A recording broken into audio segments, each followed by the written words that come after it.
ये डाकोर के रामदास जी तो द्वारिकाधीश जाते थे, पूरी रात कीर्तन करते थे, फिर वापस आते थे। भगवान रीझ गए थे उनसे और भगवान ने कहा हमको लिवा चलो अपने घर। रामदास जी से कहा, रीझ गए, हर एकादशी को ठाकुर जी के पास जाना, रणछोड़ ठाकुर जी के पास, द्वारिकाधीश उनके दर्शन करना और रात भर कीर्तन करना। एक दिन ठाकुर जी ने कहा अगली बार अब गाड़ी लेके आना और हम तुम्हारे साथ चलेंगे। तो उनका, प्रभु हमारे साथ चलोगे? आप बूढ़ा शरीर है हमारा, आपका तो नौ किशोर हो, हम कैसे गाड़ी में ले पाएंगे? और बाहर ताला लग जाता है। बोले पीछे की खिड़की हम खोल देंगे और तुम्हारे लिए हम फूल जैसे हो जाएंगे।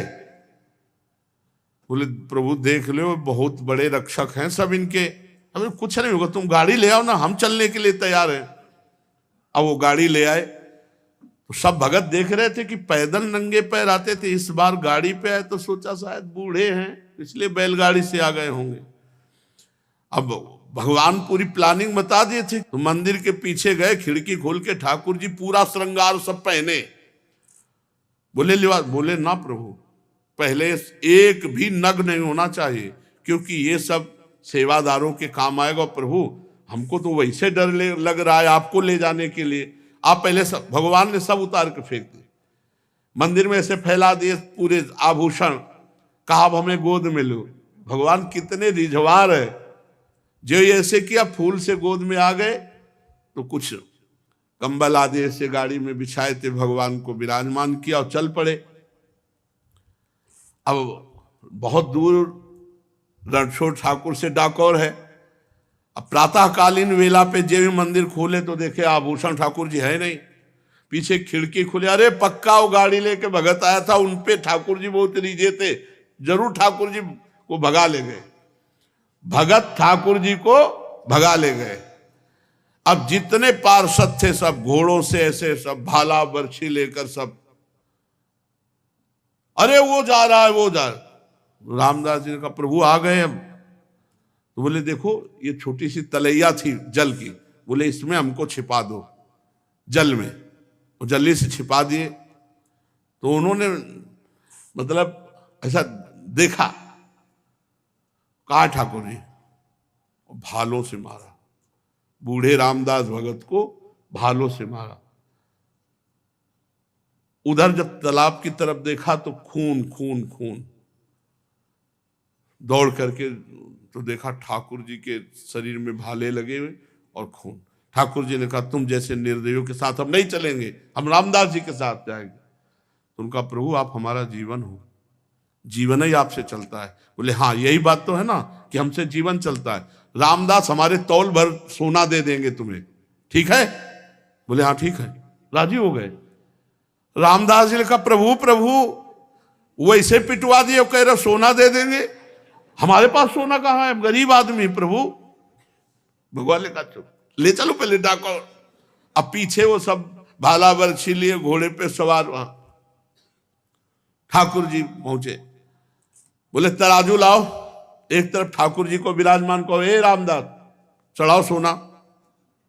ठाकुर जी से कहा महाराज, तो बोले एक छोटी सी नथ है ना तुम्हारी पत्नी की, वो हिले उतले में हम तौल जाएंगे, उतले में हम तौल जाएंगे।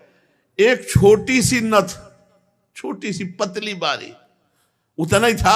भगवान को सब पता है, जो इधर है सो भगवान टंग गए। वो बोले देखो ऐसे सोना तो ज्यादा है पर ले जा तो भगवान ने कहा देखो सोना तो ज्यादा है पर रामदास उदार आदमी है, दे देंगे, दे दे भाई।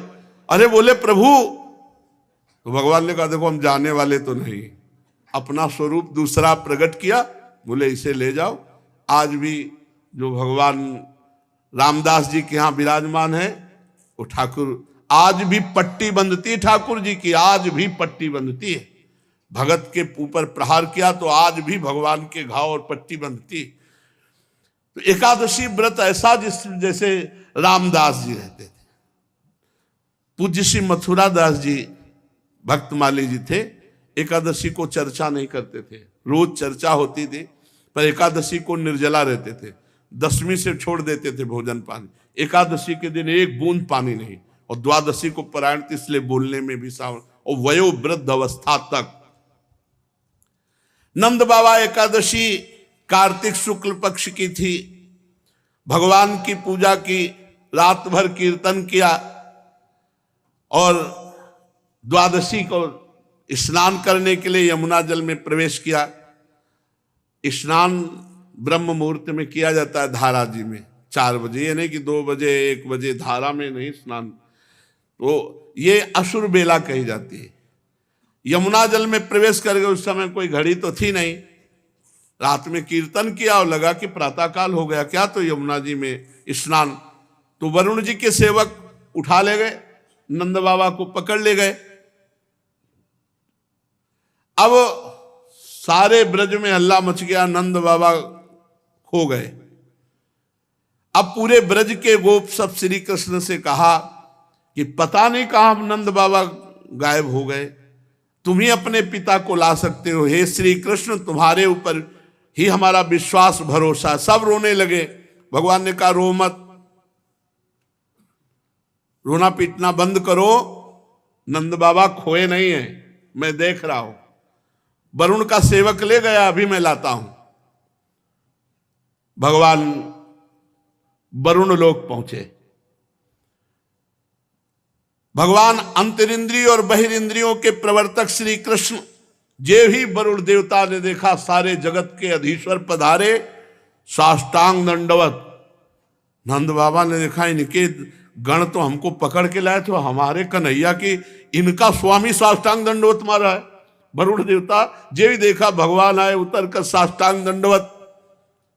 अब वरुण देवता भगवान की बड़ी पूजा विस्तार से मंत्रों के द्वारा भगवान, नंद बाबा खड़े खड़े आनंदित हो रहे कि यार मेरे लाला का तो बड़ा नक्शा है। ये वरुण देवता इतनी लंबी दंडवत मार कर बड़ी पूजा विस्तार कर रहा है।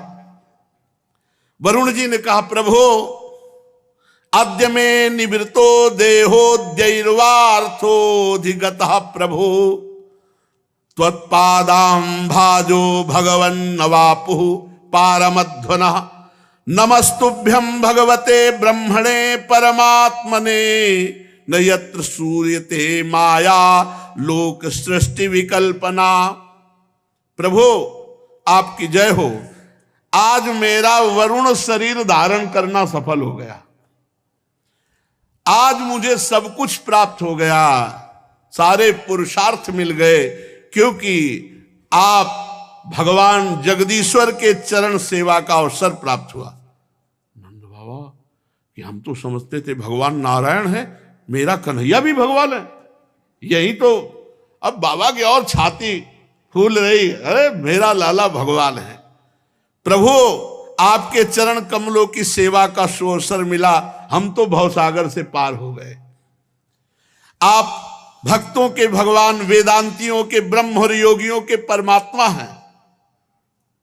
प्रभु आपके स्वरूप में विभिन्न लोकों की सृष्टियों की कल्पना करने वाली माया नहीं है, ऐसा श्रुति कहती। हे श्री कृष्ण मैं आपको नमस्कार करता हूं, बार बार दंडवत। प्रभु क्षमा करना, है मेरा सेवक अज्ञानी था जो नंद बाबा को अनजाने में ले आया, ये अपने कर्तव्य को नहीं जानता। प्रभु ये आपके पिताजी हैं, आप ले जाओ और मुझे क्षमा करो। वरुण जी, वरुण कान पकड़ रहे, स्तुति कर रहे हैं, बार बार दंडवत कर रहे हैं, क्षमा मांग। गोविंद मैं नहीं जानता था कि आपके ये पिता हैं, आप बड़ा प्रेम भाव रखते हो, मुझे क्षमा कर दीजिए। प्रभु सेवक से गलती हो गई, नाथ क्षमा कर दीजिए, और मैं सदैव आपका दास हूं हे श्री कृष्ण। जब कभी कोई भी आज्ञा, बार बार वरुण जी महाराज दंडवत। वरुण जी ने बड़ी स्तुति प्रार्थना की। भगवान श्री कृष्ण ब्रह्मादि ईश्वरों के भी ईश्वर हैं। फिर लोकपाल वरुण ने भगवान की 4 परिक्रमा की, दंडवत की, बार बार क्षमा याचना की। नंद बाबा बड़े आश्चर्य में, नंद बाबा को लिया ब्रज में आए। अब सुबह बैठक बुलवाई गई।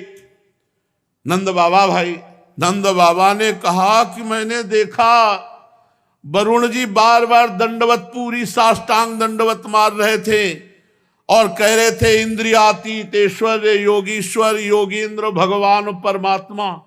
कन्हैया को कह रहे थे, बार बार कान पकड़ रहे थे, झुक झुक कर प्रणाम कर रहे थे। अरे बड़ा आश्चर्य में बात, मेरा कन्हैया भगवान निकला। हम तो समझते थे भगवान नारायण की कृपा है। अरे इसीलिए गिरिराज गोवर्धन उठा। भगवान के प्रेमी गोप सुन करके बड़े आश्चर्य में हो गए, ये कन्हैया भगवान है, हमारा सखा भगवान है। बड़ी उत्सुकता हुई।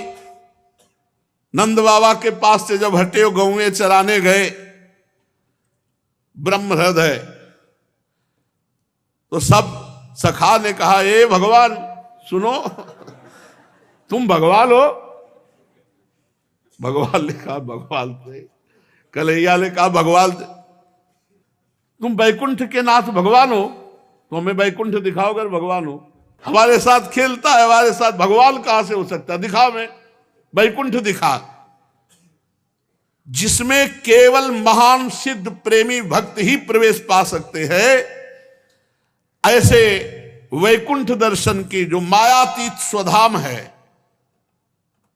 भगवान अपने गोप सखाओं की अभिलाषा पूर्ण करने के लिए तत्काल कहा, इस ब्रह्म हृदय में स्नान कराओ, जहां क्रूर जी को स्नान। जो ही डुबकी मारी सो पहुंच गए वैकुंठ।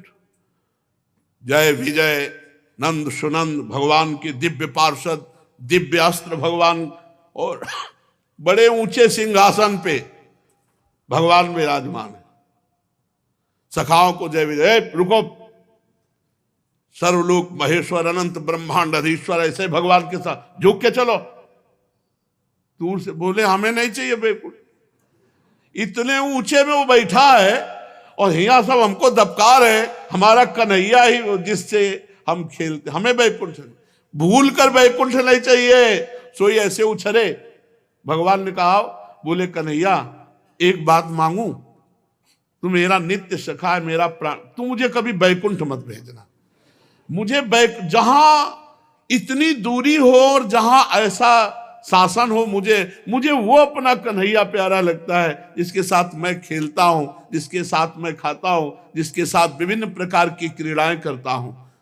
ब्रजवासियों को बैकुंठ फीका लगा।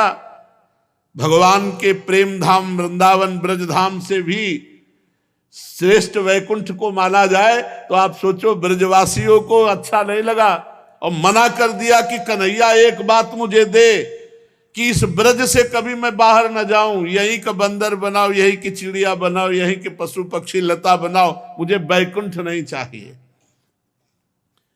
इस संसार में जीव अज्ञानवश शरीर में आत्मबुद्धि करके भांति भांति की कामना करता है, उसकी पूर्ति के लिए पूरा जीवन नष्ट कर देता है, फिर उसके फलस्वरूप वो पशु पक्षी कीट योनियों में जाता है, इसलिए अपनी गति को पहचान नहीं पाता।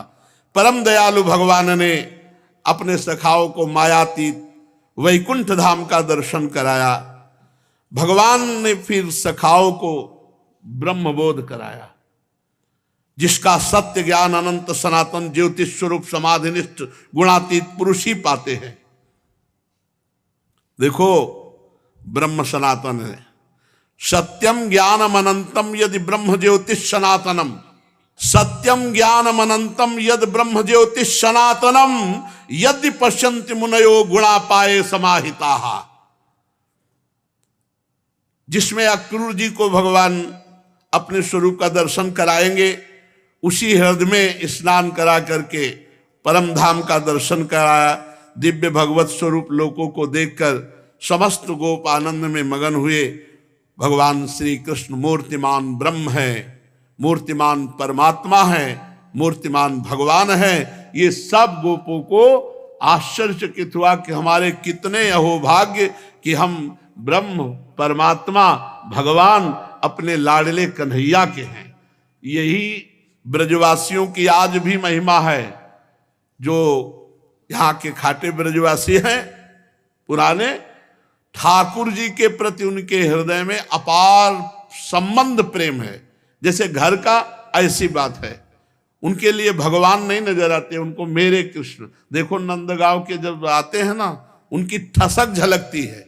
बरसाने के जब श्री जी के जन आते हैं ना, उनकी ठसक झलकती है। ब्रजवासियों से जब बात करो ना तो ठसक झलकती, सच्ची कहते हैं। आएंगे, प्रणाम करेंगे, प्रसाद देंगे और फिर कहेंगे ए बाबा तो आशीर्वाद दूं, लंबी आयु तेरी, कोई नहीं बिगाड़ सकता, अरे लाडली जू की कृपा, वो कहे अरे नंद लाला की कृपा। तो यही ब्रजवासियों की कृपा जिस पर हो जाए तो ब्रजराज उसको कभी छोड़ नहीं सकते।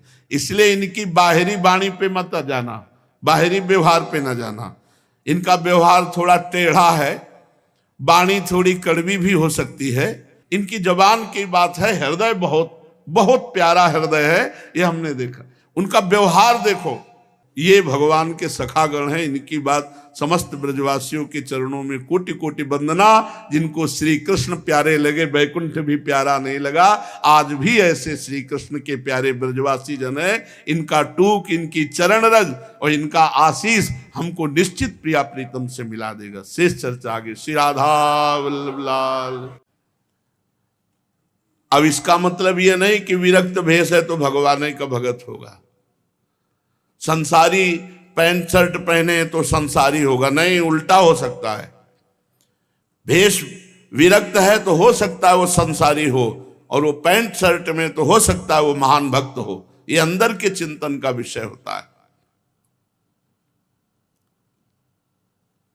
एक भगवत लीला में जाया करते थे देखने, भगवान की, रघुनाथ जी की क्रम से लीला चल रही थी, और उनका एक दोस्त था जो क्रम से नाटक चल रहा था, उस नाटक देख ले जाते। अब जो लीला में जाते हैं उनका चित्त बार बार यही कहता कि यार नाटक में क्या आनंद बरस रहा होगा। तो जैसा दोस्त बताता वो बैठे लीला में उसी का चिंतन करते।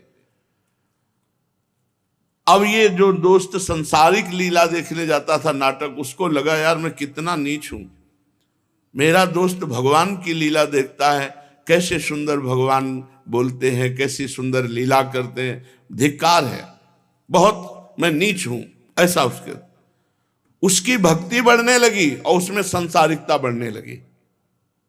चिंतन, वो जा रहा है सांसारिक दृश्य देखने, लेकिन उसको अपने में मैं कितना नीच हूं। तो हो सकता है गृहस्थ वेश में हो, वो सोचता हूं मैं कैसा नीच गृहस्थ हूं, नाना प्रकार के भोग भोगता हूं, धन्य है इनका जीवन जो भगवान में निरंतर लगे हुई, उसकी भक्ति बढ़ जाएगी। और कितने सुखी हैं संसार के लोग, सब भोग भोग के, हमारे पास तो कोई सुख सुविधा नहीं। अब विरक्त होकर विषय चिंतन, भोग चिंतन, वो नीचे पतित हो जाएगा। इसलिए चित्त का मार्जन करना, चित्त को पवित्र करना है। अपने चित्त को देखो कि तुम्हारे चित्त में चिंतन क्या हो रहा है। जो चिंतन है वही साधना है, बाहर की क्रिया साधना नहीं है। बाहर हो रही आरती और चिंतन क्या हो रहा है। बाहर आप भगवान के समीप खड़े हो लेकिन चिंतन में कहां हो। बाहर आप फावड़ा चला रहे हो लेकिन आपका चिंतन भगवान का हो रहा है, आप महान भक्त हैं। बाहर आप सांसारिक कार्य कर रहे हो लेकिन आपका चिंतन राधा राधा, और वो भगवान के समीप खड़ा संसार का चिंतन कर रहा है, खास बात नहीं है। जिसकी भगवान के नाम जप में आसक्ति हो जाती है, वो चाहे एकांत में हो चाहे समाज में हो, वो लाभ ले पाएगा।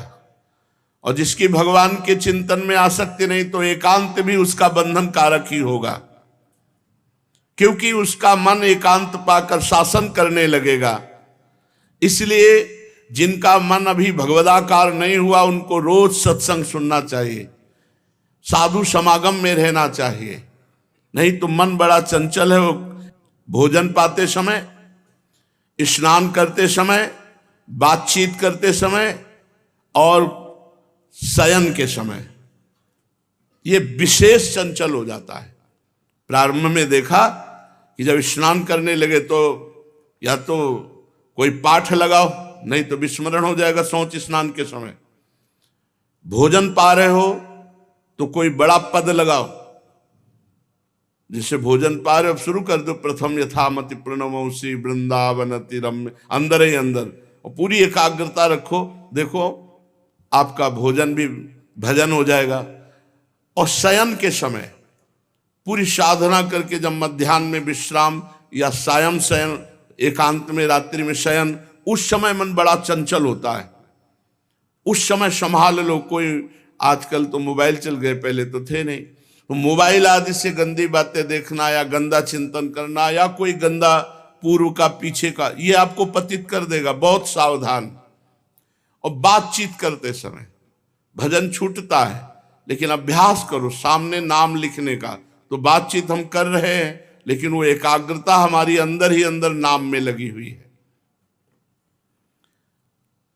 भगवान के नाम का जप और गुरु और संत सेवा, भगवंत सेवा, ये बहुत जल्दी अंतःकरण को पवित्र करते हैं। और प्रपंच की बातें करने वाला, अश्लील गंदी बातें करने वाला, ये बहुत जल्दी हृदय को अपवित्र कर देते हैं।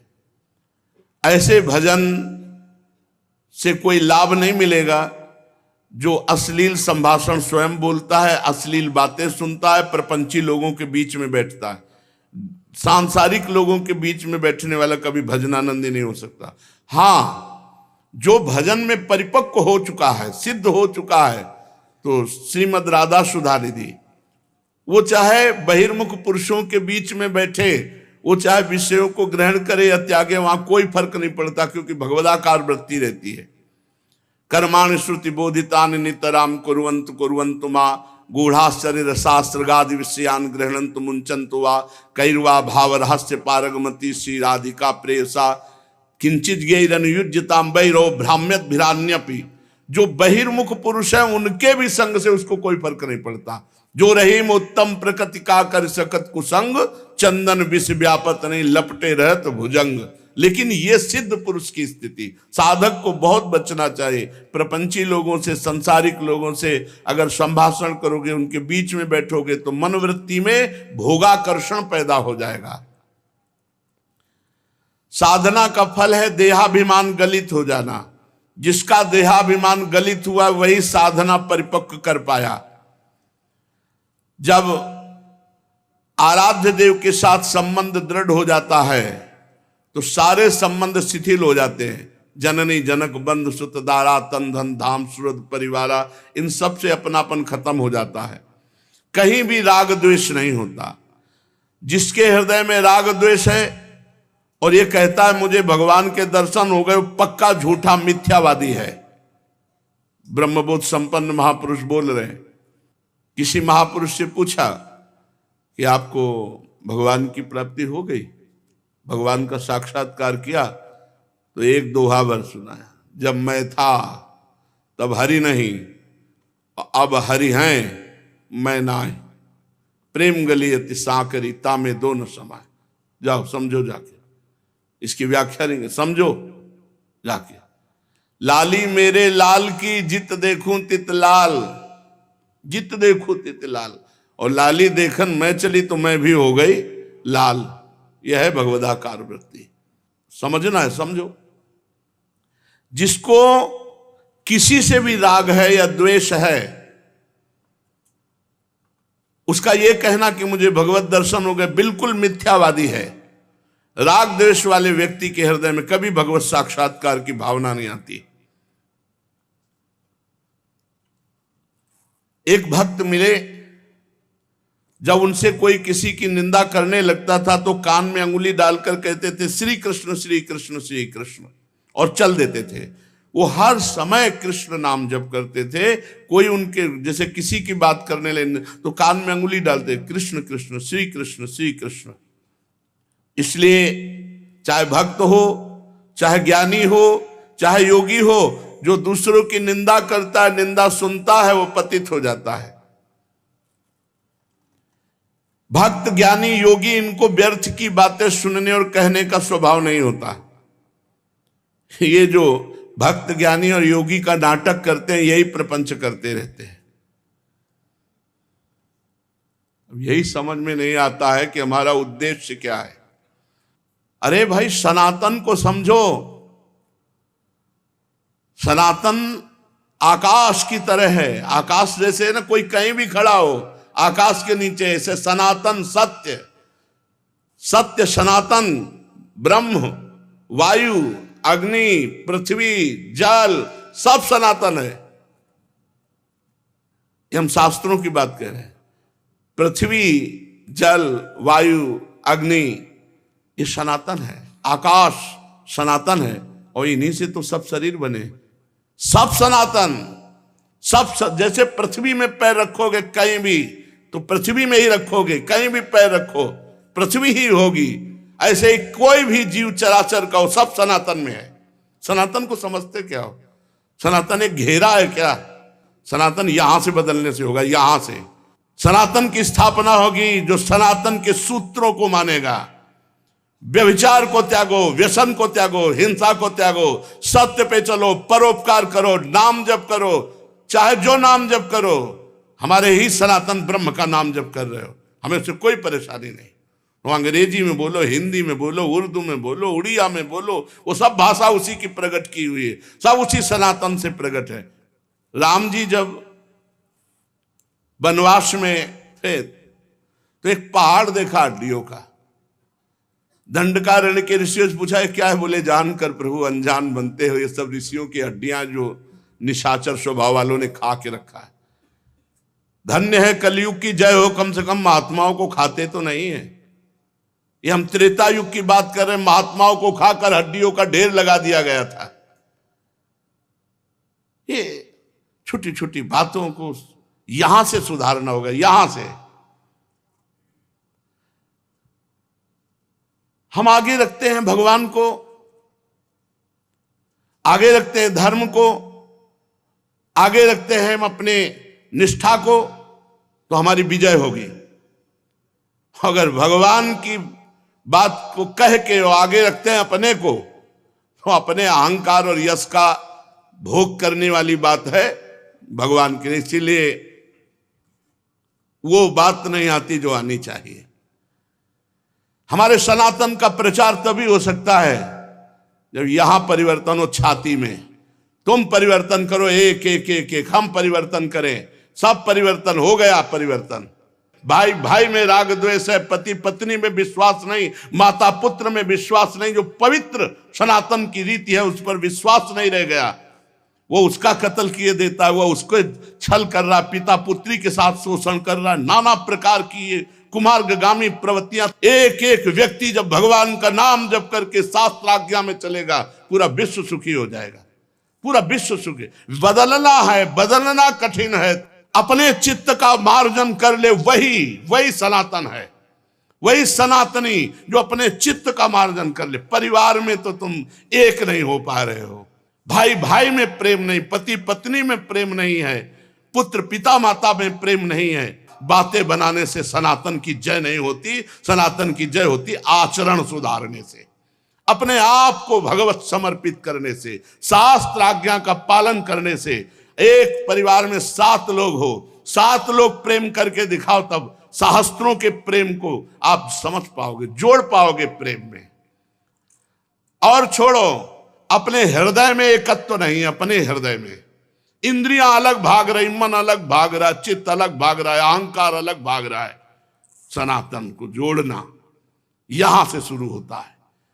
यहां हृदय से अगर तुम पवित्र हो, हृदय से भगवत चिंतन परायण हो, हृदय से सर्व मंगल भावना है, ऐसे सबकी हो जाए, अभी पूरा एकत्व हो जाए। हमारा शास्त्र कहता है यदि आप अपने हृदय को नहीं बदलोगे, सब मिलकर अपने अपने हृदय को बदलो, व्यसन रहित हो, व्यभिचार रहित हो, गंदे आचरणों का त्याग करो और अपने परिवार में प्रेम लाओ। माता पिता पत्नी भाई बंधु पुत्र सब में भगवत भाव करके प्रेम करो। अपने परिवार से प्रेम करो, फिर अपने पड़ोस से प्रेम करो, फिर अपने ग्राम से प्रेम करो, फिर अपने प्रदेश से प्रेम करो, फिर अपने देश में प्रेम फैलाओ, फिर विश्व प्रेमी बन जाओ। पूज्य महामहिम श्री गुरु गोविंद सिंह सभा लगाई। पूरी सभा में 5 खड़े हुए थे, 5 जो बलिहार करने वाले थे, गर्दन कटवाने वाले थे। फिर उन 5 को निकाल कर लाए और बोले इन एक एक से 1.25 लाख को परास्त कराऊंगा, क्योंकि इन्होंने मृत्यु का वर्ण कर लिया। यह है धर्म, यह है धर्म के प्रति बलिदान, यह है एकत्व। एकत्व होता है हृदय को पूर्ण बलिदान कर दो राष्ट्र के प्रति, धर्म के प्रति, भगवान के प्रति, अपनी वासनाओं की धज्जियां उड़ा दो, अपनी इंद्रियों को, मन को शासन में लेकर के शांत कर दो, तब होता है। एक एक अपना सुधार करे, सबका सुधार हो जाएगा। तो जो योगी है, ज्ञानी है या भक्त है, वो प्रपंची नहीं होता, प्रपंची नहीं होता। भक्त हर समय भगवत चिंतन में लगता है, ज्ञानी आत्मानुसंधान में, योगी अपने प्राणों का स्पंद करके समाधि में। यह है सनातन। अपना सुधार सनातन है, भगवत चिंतन सनातन है, भगवान की आज्ञा का पालन। गीता भगवान के साक्षात श्रीमुख की वाणी है, सुन करके सहम जाओ, वाह हमारा सनातन धर्म क्या है। पास में एक आदमी को 4 आदमी पीट रहे हैं, तुम निकल जा रहे हो। पास में बहन बेटियों को छेड़ रहे हैं, तुम निकल जा रहे हो।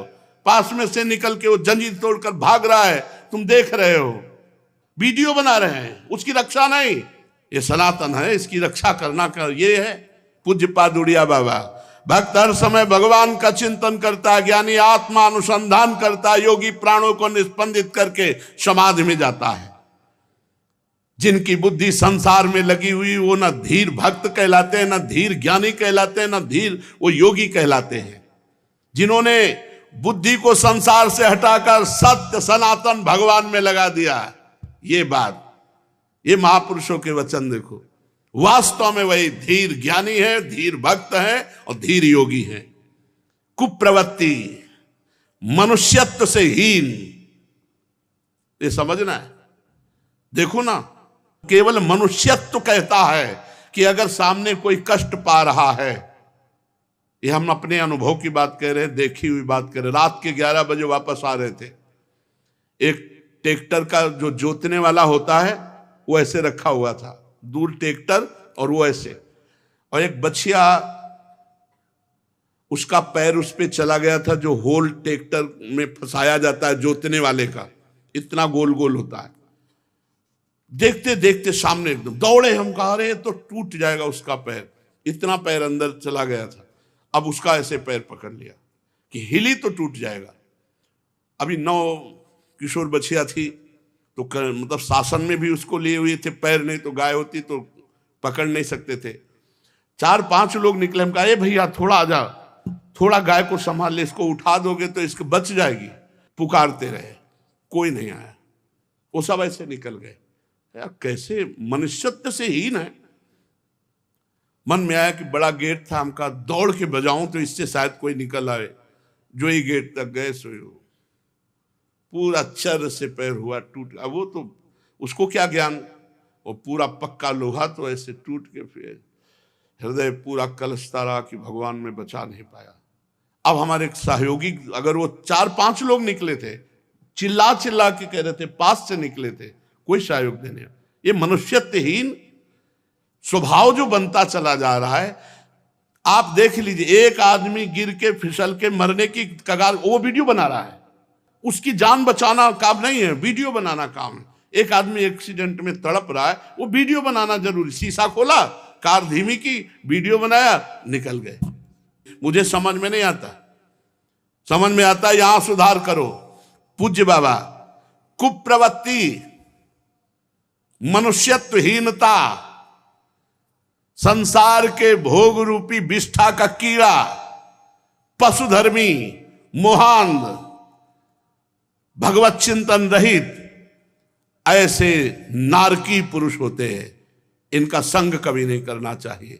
ऐसे नारकी पुरुषों के लक्षण ये हैं, कुप्रवृत्ति, गंदी बातें, मनुष्यत्व से हीन। ये मनुष्यत्वहीनता है, मनुष्य का कार्य है, मनुष्य का केवल, वो कोई भी, हम सब मनुष्य हैं। परोपकार, किसी का संकट देख के कूद पड़ना, उसके संकट से उसको बचाने की कोशिश करना। परहित लाग तजय जो देही, संतत संत प्रशंसते ही। जो इस संसार भोगों की विष्ठा का कीड़ा बना हुआ है, पशुधर्मी है, मोहांध है, ये सब नरकगामी पुरुष होते हैं। ऐसे लोगों का संग नहीं करना चाहिए। श्रीमद् भागवत महापुराण, सच्चिदानंद बपू भगवान श्री कृष्णचंद्र जी के द्वारा गिरिराज गोवर्धन का उठाना, समस्त ब्रजवासियों की रक्षा करना, 7 दिन 7 रात तक भूख प्यास सहते हुए अपने समस्त ब्रजवासियों की, भक्तों की, संतों की, गौओं की रक्षा की। परीक्षित ब्रज के गोप भगवान श्री कृष्ण के ऐसे अलौकिक कर्म को देखकर आश्चर्य में पड़ गए। उन्हें भगवान की अनंत शक्ति का तो पता था नहीं। सब ब्रजवासी जन एकत्रित हुए और कहा कि नंद का जो लाड़िला लाला है ये बड़ा अलौकिक है। जैसे गजराज कोई कमल को उखाड़कर उसे ऊपर उठा ले और धारण कर ले, वैसे इस नन्हे से 7 वर्ष के बालक ने एक ही हाथ से गिरिराज गोवर्धन को उखाड़ लिया और खेल खेल में 7 दिन 7 रात तक उठाए रखा। भला यह मनुष्य के लिए संभव हो सकता है? अरे भाई, जब ये नन्हा सा बच्चा था 6 दिन का, उसी समय बड़ी भयंकर राक्षसी पूतना आई और इसने आंख बंद किए किए ही उसका स्तनपान किया। स्तनपान क्या किया? उसके प्राणों को पी डाला।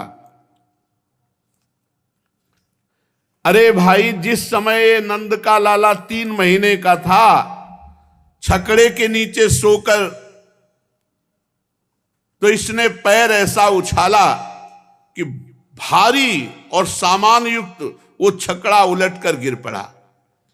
अरे भाई, जब ये 1 वर्ष का था तब दैत्य बवंडर के रूप में इसे आकाश में उठा ले गया। तुम सब जानते हो उस भयानक तृणावर्त दैत्य का गला घोंट कर किसने मार डाला। देखो, उस दिन की बात तो सभी को याद होगी जब माखन चोरी करने पर यशोदा रानी ने इसे उखल में बांध दिया था। ये घुटनों के बल बकैयां खींचते खींचते उन दोनों विशाल अर्जुन वृक्षों के बीच में से निकल गया और उन्हें उखाड़ कर उनका उद्धार किया। देखो, जब ये ग्वाल और बलराम जी के साथ बछड़ों को चराने के लिए वन में गया हुआ था, उस समय इसको मार डालने के लिए एक दैत्य बगुले के रूप में आया। इसने दोनों हाथों से उसके दोनों ठौर पकड़कर तिनके की तरह चीर डाला बकासुर को। जिस समय इसको मार डालने की इच्छा से एक दैत्य बछड़े के रूप में आया, वत्सासुर, और बछड़ों के झुंड में घुस गया, उस समय इसने उस दैत्य को खेल ही खेल में मार डाला और कैच के पेड़ों पर पटक कर उन पेड़ों को भी गिरा दिया। इसने बलराम जी के साथ मिलकर गधे के रूप में रहने वाले धेनुकासुर और उसके भाई बंधुओं को भी मार डाला। पके हुए फलों से पूर्ण तालवन को सबके लिए उपयोगी और मंगलमय बना दिया। अरे, इसी ने तो बलराम जी के द्वारा क्रूर प्रलंबासुर को मरवा डाला। और भैया, बड़े आश्चर्य की बात कि हमारे कन्हैया ने दावानल से गऊं और ग्वाल बालों को उबार लिया और अपने मुख में आग पी लिया। यमुना जल में रहने वाले कालिया नाग कितना भयंकर, कितना विषैला था, परंतु इस कृष्ण ने उसका भी मान मर्दन करके उसे बलपूर्वक काली दह से निकाल दिया और यमुना जी का जल सदा के लिए विष रहित अमृतमय बना दिया। नंद जी, हम ये भी देखते हैं कि तुम्हारे इस सांवले बालक पर हम सभी ब्रजवासियों का अनंत प्रेम है और इसका भी हम पर स्वाभाविक स्नेह है। क्या आप बतला सकते हैं कि इसका क्या कारण है? भला कहां तो ये 7 वर्ष का नन्हा सा बालक कृष्ण और कहां इतने बड़े गिरिराज जी को 7 दिनों तक उठाए रखना। ब्रजराज, हमें बड़ी शंका हो रही तुम्हारे पुत्र के संबंध में। नंद बाबा ने कहा, गोपो, तुम लोग सावधान होकर मेरी बात सुनो। मेरे बालक के विषय में तुम्हारी शंका दूर हो जाएगी। महर्षि गर्गाचार्य जी इस बालक का नामकरण संस्कार करने आए थे। उन्होंने कहा था कि हे नंद, तुम्हारा ये बालक प्रत्येक युग में शरीर ग्रहण करता है। विभिन्न युगों में इसने श्वेत, रक्त, पीत भिन्न भिन्न रंग स्वीकार किए। इस बार ये श्याम वर्ण हुआ है। नंद जी, ये तुम्हारा पुत्र पहले कहीं वसुदेव के घर भी पैदा हुआ था, इसलिए इस रहस्य को जानने वाले लोग इसका नाम श्रीमान वासुदेव है ऐसा कहते हैं। बाबा ने कहा कि गर्गाचार्य जी ने बताया था तुम्हारे पुत्र की सामर्थ्य और गुण ये सब भगवान नारायण के समान है। इसके बहुत से नाम हैं, बहुत से रूप हैं, तुम नहीं जानते, मैं जानता हूं, ऐसा गर्गाचार्य जी ने कहा था। ये तुम लोगों का परम कल्याण करेगा, समस्त गोप और गौओं का बहुत सुख विधान करेगा, और इसकी सहायता से तुम लोग बड़ी बड़ी विपत्तियों को बड़ी सुगमता से पार कर लोगे। गर्गाचार्य जी ने कहा था ब्रजराज पूर्व काल में एक बार पृथ्वी में कोई राजा नहीं रह गया था, डाकुओं ने, चोरों ने चारों तरफ लूट घसोट मचा रखी थी, तब तुम्हारे इस पुत्र ने सज्जन पुरुषों की रक्षा करने के लिए और लिटोरों पर विजय प्राप्त करने के लिए अवतार धारण किया। ये जो सांवला शिशु है बाबा, ये तुम बड़े भाग्यवान हो जो तुम्हारे यहां प्रकट हुआ। जैसे भगवान श्री हरि के कर कमलों की छत्र छाया में रहने वालों को कोई जीत नहीं सकता, कोई परास्त नहीं कर सकता, चाहे भीतरी शत्रु हो चाहे बाहरी शत्रु हो, ऐसे ही तुम्हारे इस लाला से जो प्रेम करेंगे, चाहे भीतरी शत्रु चाहे बाहरी शत्रु से परास्त नहीं कर सकते। नंद जी चाहे जिस दृष्टि से देखें, गुण से, ऐश्वर्य से, सौंदर्य से, कीर्ति से, प्रभाव से तुम्हारा बालक स्वयं भगवान नारायण के समान है, ऐसा गर्गाचार्य जी ने कहा था। नंद बाबा बोले आगे चलकर इस बालक के अलौकिक कार्यों को देखकर तुम आश्चर्य न करना। तो गोपो, मुझे इसलिए आश्चर्य नहीं होता कि गर्गाचार्य जी ने पहले ही मुझे बता दिया था, तो मैं तो अपने नारायण को धन्य मानता हूं जो हमें ऐसा बालक दिया, और ये पता नहीं स्वयं नारायण ही है। जब ब्रजवासियों ने नंद बाबा के मुख से गर्गाचार्य की ये बात सुनी, तब सब उनका आश्चर्य जाता रहा, क्योंकि अब वे अमित तेजस्वी भगवान श्री कृष्ण के प्रभाव को पूर्ण रूप से देख और सुन चुके थे। आनंद में भरकर उन्होंने नंद बाबा और श्री कृष्ण की भूरी भूरी प्रशंसा की। अब अपना यज्ञ भंग हो जाने के कारण इंद्र जो प्रभाव दिखाया, सांवर्तक गण भेज करके और नाना प्रकार की आंधी तूफान वर्षा ओला, भगवान ने गिरिराज गोवर्धन को अपने कर कमल में लेकर समस्त ब्रजवासियों की रक्षा की। अब देवराज इंद्र घबरा गए कि ये कोई बालक नहीं, ये तो परब्रह्म परमात्मा, मेरा अपराध बन गया। भगवान श्री कृष्ण ने गिरिराज गोवर्धन को धारण करके मूसलाधार वर्षा से ब्रज को बचा लिया।